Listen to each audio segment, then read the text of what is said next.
Bienvenue dans le podcast de santé intégrative féminine Libère des mots. Nous abordons la santé préventive et curative des femmes, qu'elles soient mamans ou non, en bonne santé ou malades, en quête de leur physiologie ou en quête de sens. Le podcast met en lumière le travail des soignants des hôpitaux et des villes, des thérapeutes, à travers des parcours inspirants de femmes.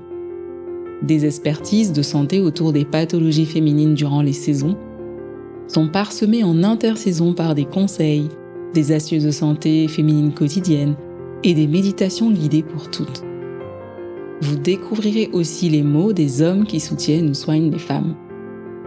Lorsque l'épisode vous a plu, merci de soutenir notre travail avec un 5 étoiles, vos partages, vos commentaires sur les plateformes de diffusion. Merci au studio Schmooze. Un grand merci à tous nos invités qui se livrent à vous, parfois dans des conditions extraordinaires, à travers leurs mots. Bonne écoute.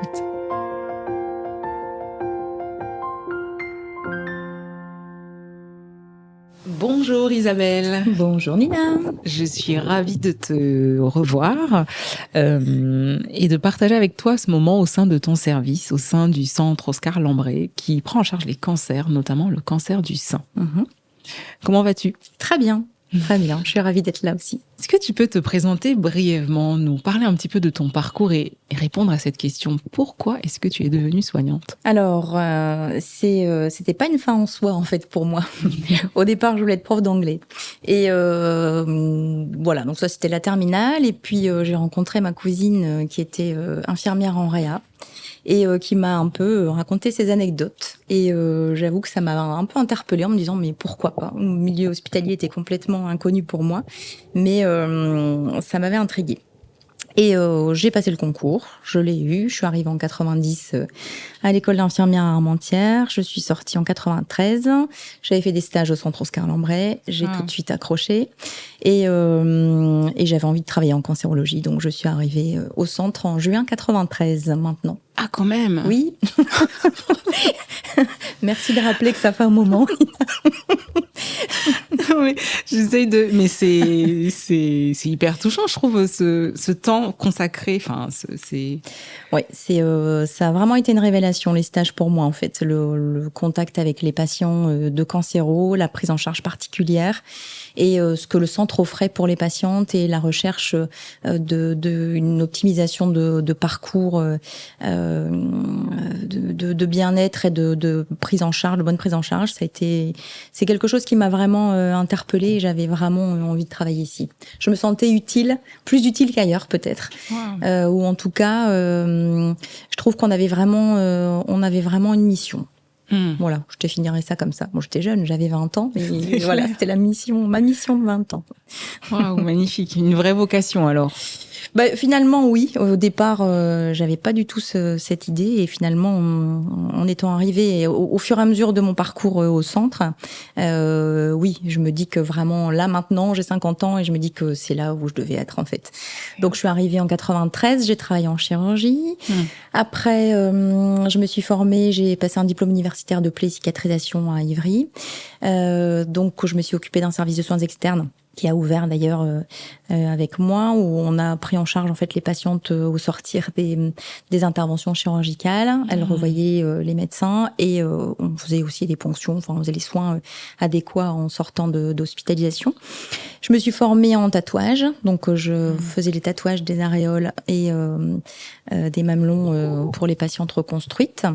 Voilà, et après je suis retournée en chirurgie et depuis 2009 j'ai été cadre de proximité, puis cadre de département et la cadre de pôle en chirurgie et au DARA depuis l'année dernière. Voilà. Quel parcours. Quel parcours, ouais. Et si tu devais, avec tes mots, nous définir la douleur, c'est quoi pour toi avec ce parcours que tu as ? La douleur, je dirais qu'elle est. Enfin, j'ai vraiment ressenti les deux origines de la douleur, c'est-à-dire à la fois la douleur physique et la douleur psychologique. La douleur psychologique, pour avoir fait des consultations d'annonce aux patientes. Moi, j'en ai fait beaucoup pour les patientes qui allaient bénéficier ou être opérées d'une vulvectomie, donc une intervention un peu particulière. Et l'annonce, elle est tellement foudroyante pour les patients qu'elle est douloureuse. Et pour moi, c'est une vraie douleur psychologique, émotionnelle. Donc il y a cette douleur-là et il y a la douleur physique qui va être provoquée par un stimuli extérieur et qui va engendrer une douleur. Mais elles sont pas forcément liées pour moi, les deux. Et j'ai envie de dire que dans mon parcours, oui, j'ai rencontré malheureusement beaucoup de douleurs physiques, des patients qui avaient des douleurs physiques, mais je dirais que les douleurs morales et émotionnelles étaient tout aussi importantes. Et les patients la qualifient comme telle. C'était une douleur pour moi quand on m'a appris ça. C'est vraiment le terme qui est. Elle parle de choc. Il ou elle parle de choc ou de vie qui s'arrête, d'instant qui s'arrête. Mais cette notion de douleur immédiate, elle est souvent décriée. Oui, je trouve ça assez parlant quand tu le présentes comme ça, mais très peu évoqué, cette douleur de l'annonce, en fait. Oui, c'est pas facile. Pour ça qu'on est là pour les accompagner au mieux. Quelles sont tes missions aujourd'hui au sein du service? Parce que tu as quand même fait plusieurs choses, tu as monté plusieurs projets. Et comment aujourd'hui, comme tu disais, j'ai 50 ans.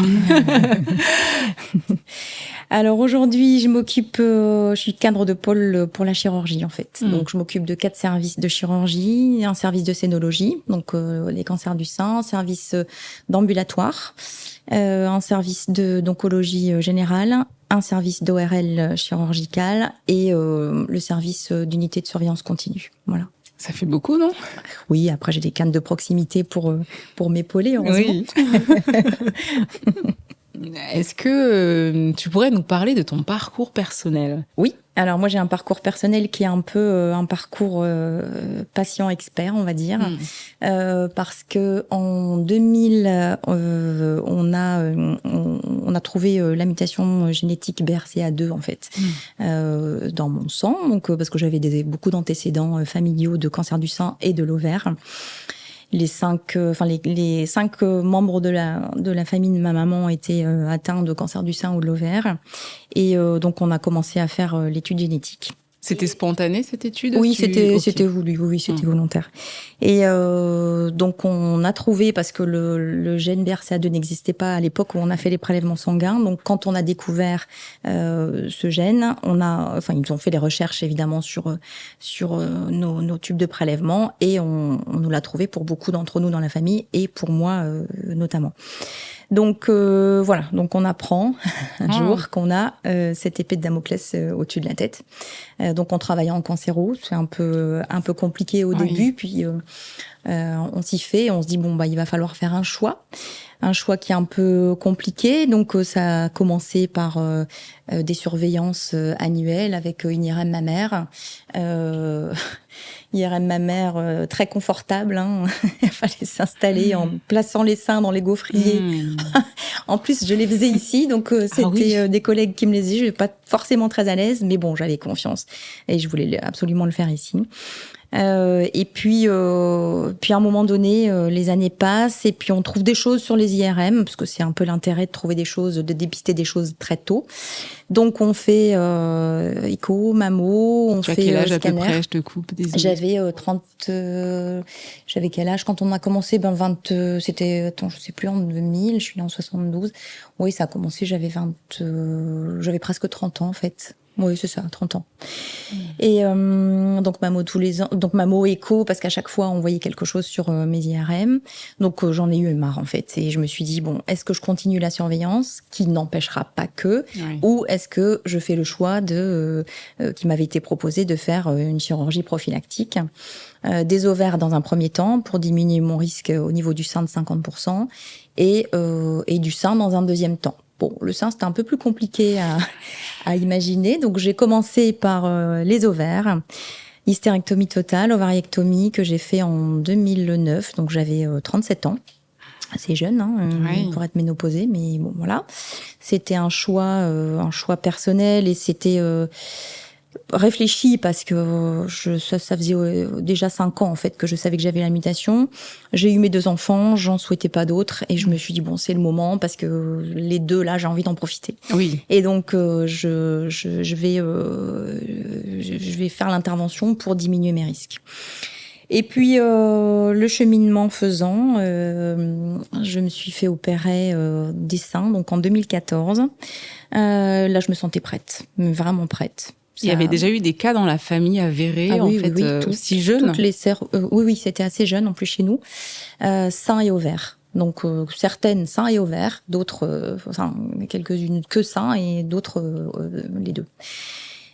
Donc oui, c'était pour moi, j'avais quand même vraiment l'oncologue généticien qui me suivait à l'époque me disait bon, il y a quand même un lourd passif. Ouais. Donc et puis donc on en a discuté, j'en ai discuté avec ma sœur qui a aussi la mutation génétique et ma sœur qui était pas du tout dans le même fonctionnement. La prophylaxie pour les ovaires ça allait, mais pour les seins c'était pas du tout son choix. Et je me suis lancée tout simplement parce que le chirurgien que j'avais choisi pour le faire, donc qui est ici au centre, partait en retraite l'année suivante. Et je me suis dit c'est un bon ultimatum et quelque part ça va un peu avancer ou favoriser ma décision et mon choix de date. Voilà, donc ça s'est fait comme ça. Donc en 2014, je me suis fait opérer je dis pas j'ai subi. J'ai pas envie de dire j'ai subi parce que c'est pas vrai. J'ai eu une mastectomie totale bilatérale avec reconstruction immédiate par prothèse. Voilà.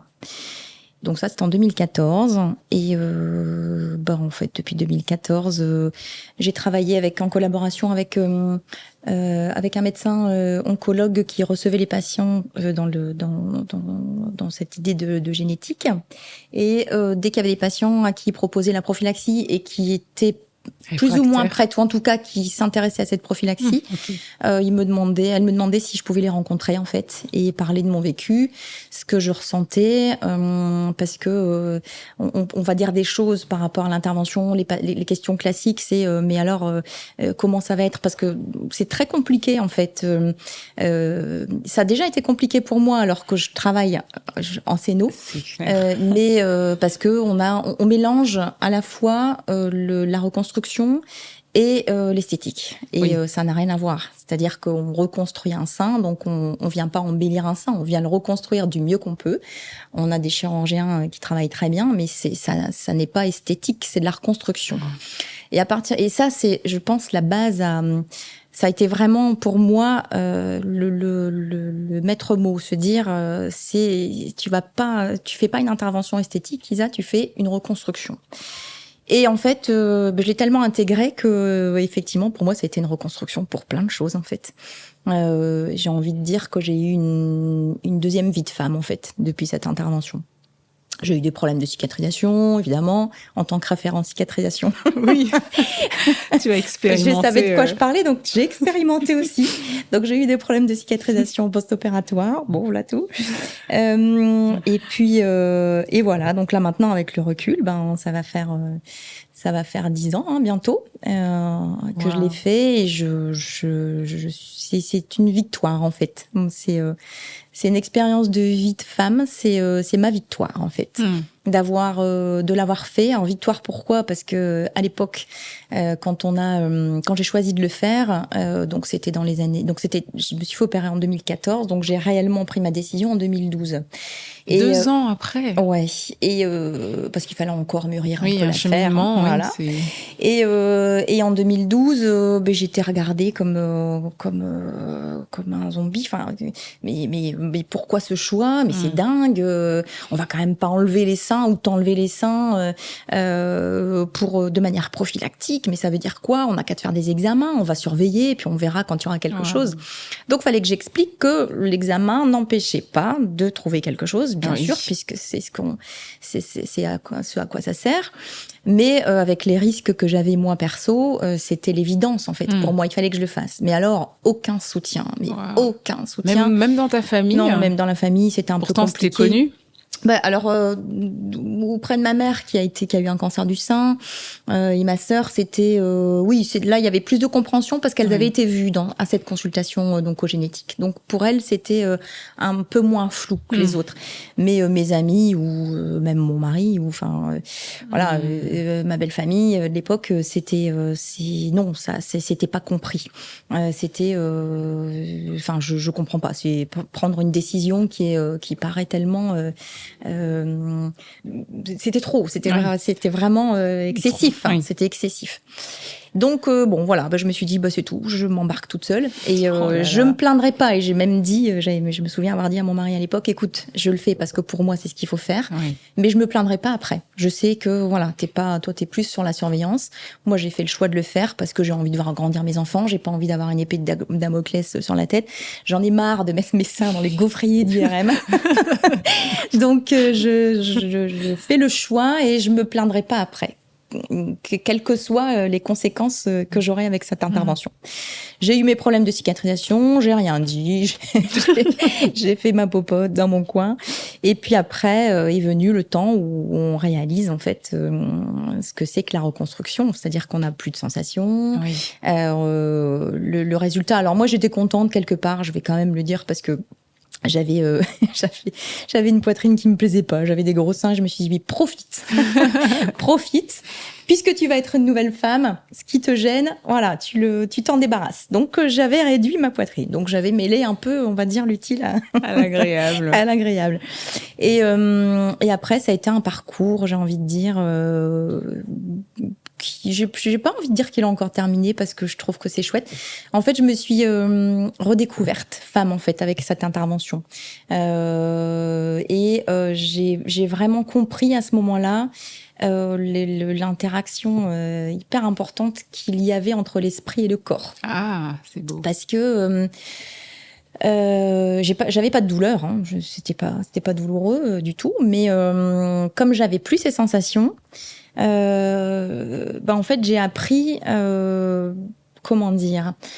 à faire interagir mon esprit sur les sensations que je pouvais ressentir. Donc, par des images, c'est très particulier. Je suis pas psy, je sais pas, je vais expliquer avec mes mots. Oui, mais j'ai essayé, en fait, alors, il y a plus de raccourcis où on va toucher les seins, hop, on sent, je touche, je sens. Là, c'est beaucoup plus long. C'est-à-dire que ça passe par l'esprit au début, c'était plus long. Ça passait par l'esprit en me disant, on touche ta poitrine, mais souviens-toi ou imagine ce que c'est le sein, son symbole, etc. Et voilà, et on arrive sur le fait. Et là maintenant, le raccourci, il existe, il est immédiat. Et j'ai vraiment intégré, vraiment, ce sont mes seins. Je les aime comme mes seins, je les ressens comme mes seins. J'ai évidemment plus la même sensation, mais j'ai presque envie de dire que j'ai oublié la sensation que j'avais en fait avant, quelque part. Parce que là, je me suis habituée à la nouvelle sensation que j'ai. Et au début, je sentais rien. Je dirais que ça a duré à peu près 1 an et demi où j'ai rien senti. Et puis au fur et à mesure, je ressentais un petit peu... Comme si une reconnexion se mettait vraiment en place progressivement. Ouais, c'est ça. Et puis après, j'en ai tiré bénéfice, je vais dire, de l'intervention en me disant, mais regarde, le bon côté des choses, t'es pas obligé de mettre des soutiens-gorge tous les jours. Le bonheur, à toi les dos nus. J'ai essayé vraiment de positiver, en fait, et de me dire, y a des choses positives quand même par rapport à ça, en dehors de l'aspect prophylactique qui me donnait un risque de moins de 5% de cancer du sein. Enfin, c'était voilà. Mais et voilà. Et je me suis dit, à partir de ce moment-là, je suis redevenue, parce que je l'étais plus du tout, féminine. J'ai racheté plein de choses, mais vraiment, j'ai racheté plein de choses, des robes, des sous-vêtements, et je me suis dit, personne le fera pour toi. Donc si toi tu prends pas en main, et si tu fais pas attention à toi, si tu t'occupes pas de toi, dans le bon sens du terme, de ton bien-être, si tu t'écoutes pas, personne le fera pour toi. Et donc j'ai commencé à le faire, et puis là je me suis mise à des techniques de relaxation, d'hypnose, des choses comme ça qui m'ont fait beaucoup de bien. Je prenais soin de moi, je mettais du lait, je m'hydratais, donc je m'appropriais mon nouveau corps en fait. Et ça a été indispensable. Et ça a été, pour moi, ça a vraiment été une expérience hors du commun, à la fois personnel et sur le plan professionnel. J'ai rencontré des patientes après, parce que justement, on est une espèce de communauté de patientes. Alors moi, en plus, j'ai quand même raconté sur l'anecdote quand même, c'est qu'à l'époque, on en faisait très peu des prophylaxies. Et donc, on me prenait effectivement pour une folle, en fait. Je vais pas dire autrement, mais parce que le mot a été prononcé. Ah oui. Pour une folle, on me dit, mais t'es pas bien de faire cette intervention. Qu'est-ce qui t'a porté? Est-ce que tu as une personne qui t'a... Mais oui, alors vive les médias et vive Angelina Jolie. Parce que même si elle, c'est la mutation BRCA1, moi, c'est le A2, mais c'est pas grave. Dans l'idée, c'était la même chose. Et je finissais par dire, vous voyez Angelina Jolie, bon, bah voilà, elle l'a fait, et moi, ce sera pareil. Et là, curieusement... J'étais plus folle. J'étais plus folle et j'avais un espèce de côté héroïque. Ah, tu vas le faire, ah bon, voilà, bon. Et donc, effectivement, à cette époque, c'était un peu compliqué. Donc, cette communauté, finalement, quand je voyais les patientes après, moi, alors c'était très riche. C'était pas forcément toujours évident parce que j'ai souvenir, par exemple, je parlais de ma nouvelle image que moi j'avais complètement intégrée et je trouvais que mes seins étaient beaux. Et je dis mes seins, c'est pas, moi je parle pas de ma reconstruction, je parle de mes seins. Et j'ai rencontré une patiente un jour qui me dit je peux voir comment c'est. Et je lui dis oui, pas de souci. Et donc je me déshabille et là je m'attendais à tout sauf à ça. Et elle me dit ah ouais, c'est ça. Et en fait ça m'a vexée sur l'instant. Sans me vexer, ça m'a vraiment interpellée parce que je m'attendais pas du tout à ce qu'elle me dise ça. Et moi, j'étais tellement dans ma réussite, dans ma victoire, parce que je trouvais ça joli, qu'en fait, je pouvais pas comprendre qu'on trouve ça pas très beau, en fait, quelque part. Et je lui dis, vous voulez dire quoi, en fait, en disant ça? Quelle est votre arrière-pensée? Elle me dit, ah oui, quand même, il y a des cicatrices. Et moi, je les voyais plus, en fait. Moi, je les voyais plus, mes cicatrices. Je les avais occultées. Comme une femme qui a une césarienne, et puis à un moment, elle sait que c'est là. Voilà, c'est ça. Et bon, ça fait partie de ce dont... Donc voilà, il y a des moments où il y a eu des... Alors, c'est très, très riche, parce qu'on partage des émotions et on se confie. Enfin, littéralement, on se croisait après dans les couloirs. Et j'allais les voir, en général, quand elles étaient opérées. On parlait des sensations. Oui. Parce que les sensations, elles sont tellement... Quand on n'a pas vécu, c'est tellement compliqué de décrire ce qu'on ressent, parce qu'il y en a plus. Mais alors moi, j'allais raconter mon histoire, le circuit, le schéma que tu crées, cérébral, émotionnel, esprit, voilà. Mais il faut expliquer ça. Et finalement, il y en a quelques-unes que j'ai eues au téléphone après qui m'ont dit qu'elles avaient eu un peu la même démarche qu'elles avaient cherché, en fait, en tout cas, à ressentir un peu les mêmes choses. Donc ça a été un peu difficile, mais tellement riche, et j'ai vraiment aimé ces rencontres, en fait, avec des femmes qui me ressemblent et qui ne sont pas comprises forcément par la famille, voilà. Et donc on est un vrai soutien. Et la notion de patient expert, pour moi, c'est plus qu'une symbolique, c'est une nécessité. Et c'est pas forcément évident parce que voilà, le ressenti de l'un va être différent pour l'autre. Alors moi, pour le coup, ça n'a pas été idyllique parce que j'ai eu des problèmes de cicatrisation, donc c'était très bien, en fait. J'ai pu en parler aussi. Oui, c'était comme si les services où tu allais, tu étais finalement un peu préparée à être là avec ton histoire, en fait. C'est ça. Et après, le parcours, donc l'accompagnement des patientes dans leur parcours, sur le temps de la reconstruction, d'aller les voir, c'est normal. Bon, allez, ça s'est passé. Enfin, c'était vraiment, c'est vraiment des chouettes moments. Ça dans mon expérience personnelle et professionnelle, ça a été des moments très intenses. J'ai souvenir en sortant, enfin, on reste dans la reconstruction, mais quand je faisais les tatouages. D'une patiente qui m'avait beaucoup marquée. J'avais fait son tatouage d'aréole. Et à la fin du tatouage, elle me dit c'est chouette, je suis contente. Là, j'ai l'impression d'avoir évidemment une symétrie avec l'autre sein, qu'on voit moins justement mon côté reconstruction, etc. Bon, voilà, donc j'étais contente qu'elle soit contente. Et traditionnellement, on s'appelait à 24 heures pour savoir si ça s'était bien passé, il n'y avait pas eu de saignement particulier ou autre. Et elle m'a devancée, elle m'a appelée avant que je l'appelle. Et elle m'a dit, il faut que je vous dise quelque chose. Quand je suis sortie du centre, je suis allée me chercher une lingerie. Parce que j'avais un peu oublié mon mari.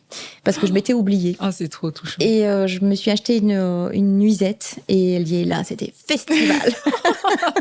Je suis rentrée et elle dit, j'ai redécouvert mon mari. Je me suis redécouverte. Et elle dit, ce petit truc-là, ce dessin, ça a changé ma vie sexuelle, ma vie maritale, enfin mon rapport au corps. Voilà. Et là, c'était une grande émotion.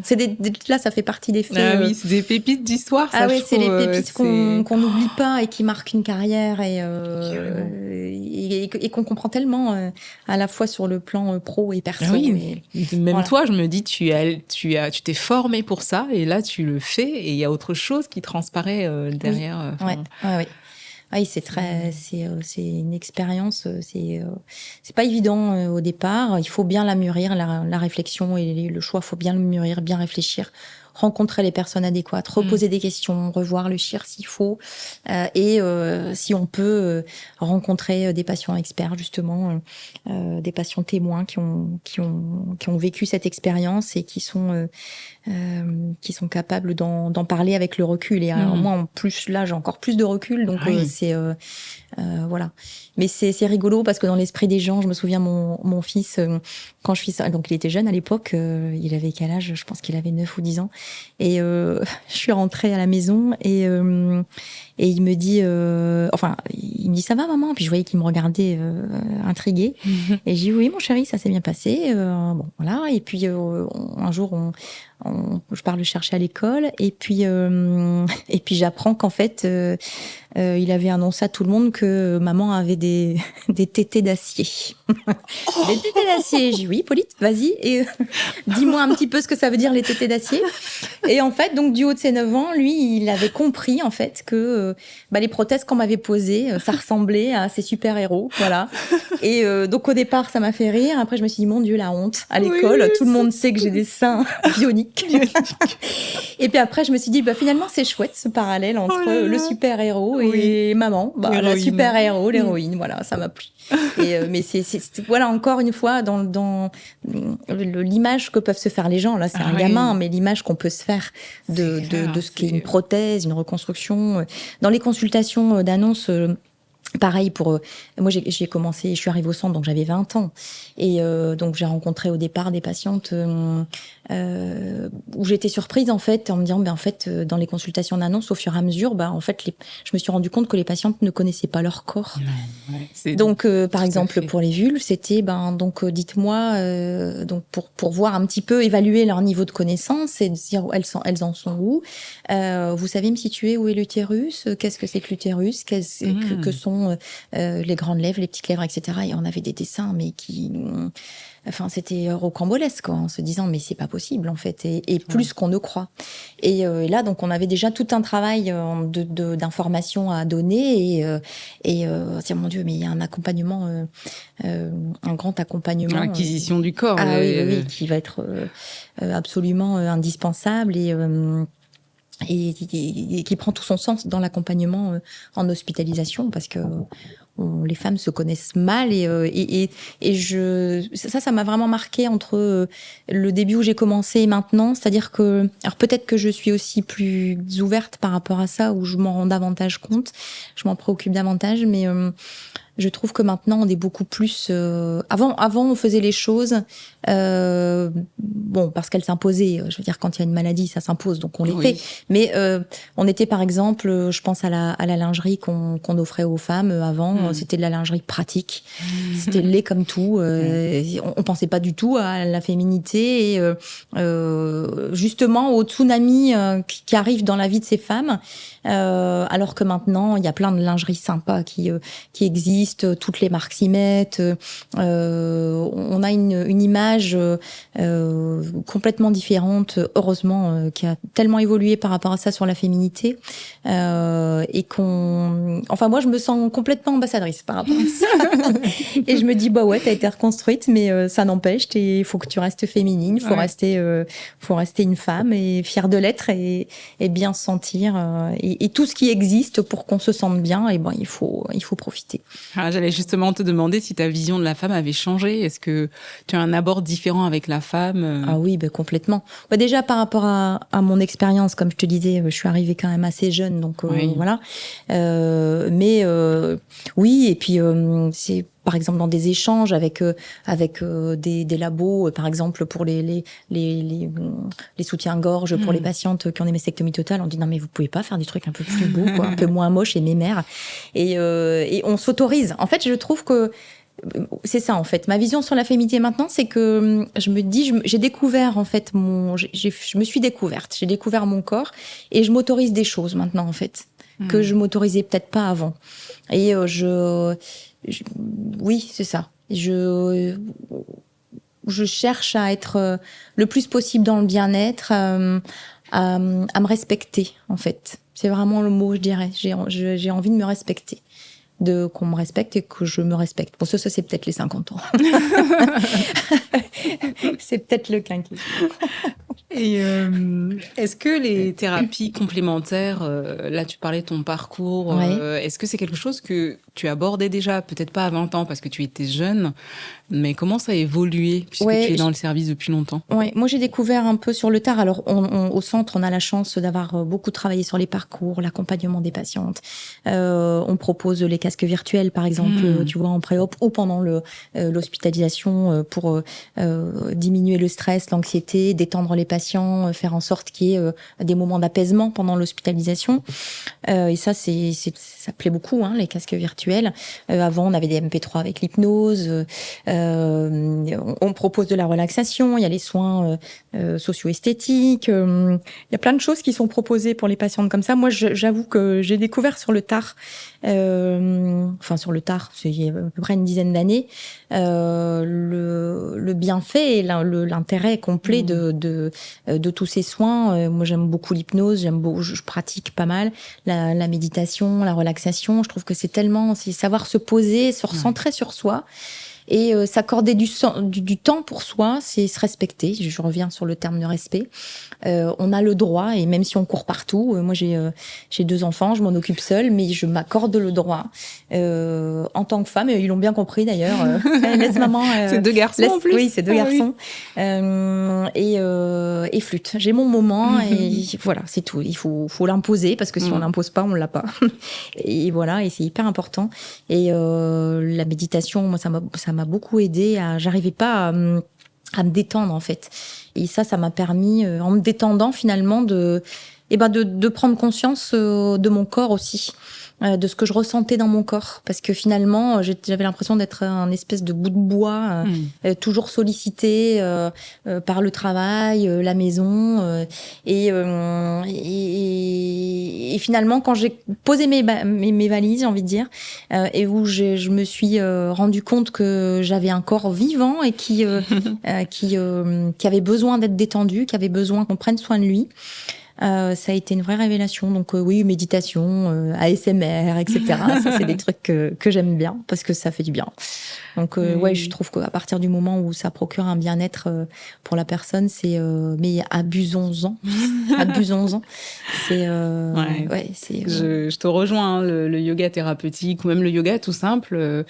Là, je le propose à visée thérapeutique pour le cancer du sein, l'endométriose par exemple, et cette notion de dire je prends du temps, je me respecte parce que je prends du temps pour moi, de ne plus vraiment, je trouve que c'est très beau comme tu le dis, être ce bout de bois qui répond aux sollicitations à la moindre. Devenir mécanique quelque part en fait, et s'oublier en fait. Et ça c'est alors yoga thérapeutique, moi on m'en a jamais parlé. Alors je pense que les femmes qui vont te rencontrer auront beaucoup de chance parce que je pense qu'effectivement ça a un réel intérêt et tant mieux quoi. Et c'est sans être féministe, c'est se dire apprenons à nous connaître mieux, apprenons à connaître notre corps et tout ira mieux parce que finalement tout est intimement lié et on s'en rend compte après quand on commence à s'y intéresser et à se poser en fait, à se dire bon j'ai le droit, pensez à moi, j'ai le droit.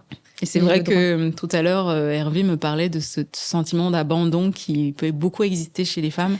Et puis notamment dans le couple en disant mais en fait je vais me battre battre, entre guillemets, pour pas qu'on m'abandonne. Mais est-ce que moi-même, je peux déjà ne pas m'abandonner dans cette quête de réappropriation de mes sensations, de qui je suis. Puis en fait, les patientes disent souvent que, en fait, elles sont très entourées au moment de l'annonce. Ça, oui. Au moment du traitement, elles sont entourées aussi par les amis. Je t'accompagne en chimio. T'es opéré quand? Je vais venir te chercher. Voilà. Pendant les traitements, bon, ça commence à être un petit peu, la radiothérapie, c'est tous les jours pendant 5 semaines. Bon, tout le monde a repris sa vie. Après, bon, comment tu te sens? Voilà. Et puis, en fait, quand le traitement est terminé, donc, non seulement nous, on les voit beaucoup moins, voire juste pour la visite annuelle. Tout va bien? Oui, on est à distance du traitement, machin. Et c'est pour ça qu'on a énormément travaillé avec Laurence Vonlumans sur l'après-cancer. Enfin, je dis on, elle a surtout beaucoup travaillé sur l'après-cancer. Et ça, c'est une vraie chance qu'on va offrir, enfin, qu'on offre aux femmes, parce que il y a ce vide qui arrive après. On a été entourés, donc ça a été une force hyper importante pour la patiente. Et puis après, il y a plus rien, tout s'écroule. Enfin, on a l'impression qu'il y a plus rien. Oui. Et les gens ont envie que la vie redevienne normale. Mais nous, on n'est pas sur le même timing. On n'a pas le même deadline que les autres, et donc ça prend un peu plus de temps. Et le temps que ça prend, souvent les patientes, elles ont un peu de mal à se dire que mais non, moi je suis pas prête, c'est pas tout de suite. Et dans la famille ou les amis, où on a envie un peu d'oublier, quoi. Bon, c'est bon. Oui. Et ça, c'est compliqué. Donc voilà. Après, et de toute façon, les femmes disent qu'elles sont, alors que ce soit pour une prophylaxie ou un cancer du sein, qui plus est le cancer du sein avec le traitement et tout ce que ça a comme difficulté, comme voilà, la vie s'arrête un moment. Il y a des angoisses, on pense à la mort, on pense à plein de choses. Et c'est ces moments qui sont déterminants pour se dire bon, faut que je profite de moi maintenant. Et il y a plein de femmes qui nous disent après, je fais ça, je ne faisais pas avant. Je me suis mise au sport, je me suis mise, oui, parce qu'en fait elles se sont écoutées. Ça a été un moment révélateur, une pause dans leur vie où elles se sont dit, il faut que je prenne soin de moi. Et ça, malheureusement, ça arrive avec ça, mais dans ces cas-là, ça arrive avec ça, ou ça arrive malheureusement souvent avec la maladie. C'est dommage que ça soit pas avant. On en parle de plus en plus, mais il y a des gens réceptifs, il y en a. Alors, je trouve que tant mieux, ça évolue bien, parce que à l'époque, c'était quand on parlait d'hypnose, c'est quoi ce truc? On était vite qualifiés pour des fous quand même.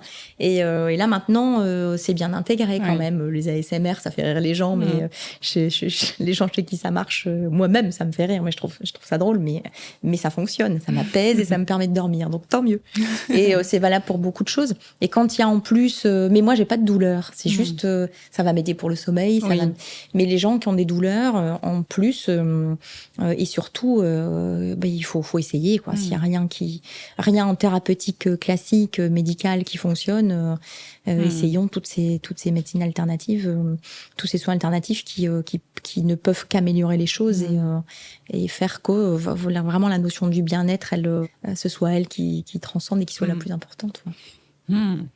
Et si je te dis canapé, ça te fait penser à quoi? Canapé, oui. J'y suis pas beaucoup dans mon canapé. Canapé. Je te dirais hypnose. Forcément, parce qu'on va dire que c'est là où je vais les faire facilement. Le repos, c'est pas trop mon truc, mais c'est le soir. Allez, oui, canapé, c'est repos, hypnose, famille. Et c'est aussi l'endroit où on se colle tous pour le gros câlin, tellement bienfaisant. Oui. Merci. C'est un peu l'objectif que je souhaite proposer dans ces séries de podcasts où il y aura aussi des méditations guidées pour que les personnes puissent justement profiter, par exemple, d'un parcours comme le tien et d'écouter ensuite la méditation qui sera associée. Donc voilà. Super. Je te laisse donner le mot de la fin. Le mot de la fin, moi, comme je disais tout à l'heure, c'est une vraie chance de te rencontrer, Nina, maintenant. Et j'espère que voilà, ton projet grandira, parce que ce que tu offres aux femmes, à la fois dans le traitement de la douleur, mais dans le bien-être, etc. Enfin, c'est un accompagnement qui est extrêmement riche et qui est réfléchi, qui a été une passionnée. Vraiment, tu vois, mais ne pleure pas. Ne pleure pas. Il faut entendre les compliments. Ta passion, je pense qu'elle va rendre service à beaucoup de femmes. Et donc, je te souhaite vraiment le meilleur. Le mot de la fin, ce sera pour toi et pour toutes les femmes qui auront la chance de te croiser et de te rencontrer. Voilà, je pleure. Merci beaucoup Isabelle, merci pour ton travail Je t'en prie. Et ton engagement au sein de ton service et pour les femmes. À très bientôt. À très bientôt, Nina. Merci d'avoir écouté cet épisode. Si l'épisode vous a plu, merci de soutenir notre travail avec un 5 étoiles, vos partages, vos commentaires sur les plateformes de diffusion. Merci à notre invité. Merci au studio Schmooze. À bientôt pour un prochain épisode. Libère des mots.